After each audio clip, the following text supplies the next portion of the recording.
No long intro. George Carlin. Now, there's one thing you might have noticed I don't complain about. Politicians. Everybody complains about politicians. Everybody says they suck. Yeah! Well, where do people think these politicians come from? They don't fall out of the sky. They don't pass through a membrane from another reality. They come from American parents and American families, American homes, American schools, American churches, American businesses, and American universities, and they're elected by American citizens.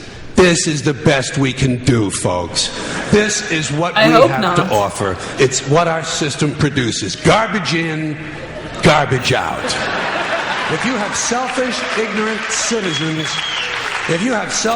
citizens, you're going to get selfish, ignorant leaders. And term limits ain't going to do you any good. You're just going to wind up with a brand new bunch of selfish, ignorant Americans. So maybe it's not the politicians who suck. Maybe something else sucks around here. Like the public. Yeah, the public sucks. There's a nice campaign slogan for somebody. The public sucks. Fuck hope. Fuck hope. Someone could win with that slogan. Because if it's really just the fault of these politicians, then where are all the other bright people of conscience? Where are all the bright, honest, intelligent Americans ready to step in and save the nation and lead the way?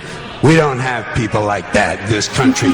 Everybody's at the mall, scratching his ass, picking his nose, taking his credit card out of his fanny pack and buying a pair of sneakers with lights in them. No, I used to have those. So I have solved this little political dilemma for myself in a very simple way. On election day, I stay home. I don't vote. Fuck them. Fuck them. I don't vote. Two reasons I don't vote. First of all, it's meaningless.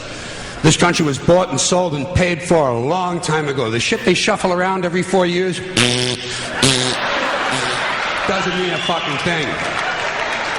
And secondly, I don't vote because I believe if you vote, you have no right to complain. People like to twist that around, I know. They say, well, if you don't vote, you have no right to complain. But where's the logic in that? If you vote and you elect dishonest, incompetent people and they get into office and screw everything up, well, you are responsible for what they have done. You caused the problem. You voted them in. You have no right to complain. I, on the other hand, who did not vote,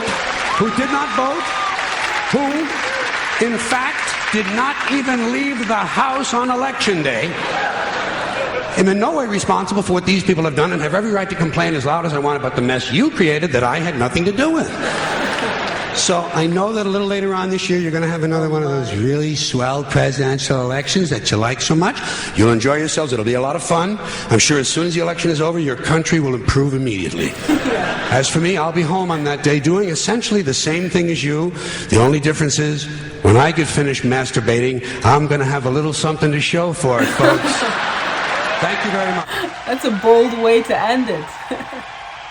Did no one else have light-up shoes in the 90s? I was a kid, to be fair. Considering the year that it was recorded, it truly is timeless. Garbage in, garbage out. But to address one of his points there, I do think that there are bright, competent people. It's just that they know better than to run for any sort of political office. Or at least they have no interest in running for a political office. I wonder if questionable character is a prerequisite for being a politician, or if being a politician results in questionable character. Because, you know, it takes a special type of person that wants to volunteer as tribute. Have you seen House of Cards? That's what it just made me think of. It was good. Although he was being hyperbolic in parts of that, I agree with some of what he said. But just to play devil's advocate, if you voted for a candidate that didn't end up winning, feel free to complain as well. That's your right. Personally, I think the majority of people just end up voting for the candidate that they dislike the least. Or at least I do. I don't see it too different than when you're a kid playing kickball or capture the flag. I liked that better. And everyone's choosing their teams, you're down to the final two, and you're just there looking at your options, trying to decipher who's going to affect the rest the least. It's not altogether too different from going, You. I guess. But that's just how I feel. You'll have to let me know. The whole skit reminds me of a video I saw a while back of young people being explained how the Electoral College works, and then expressing that they felt disincentivized to vote. They should really explain that better in school. Grade school. That being said, I have been looking for other comedians that I thought were on par with George Carlin, and a lot of people recommended Bill Burr. I like Bill Burr as well, or Chapelle, and I like Chapelle, it's different.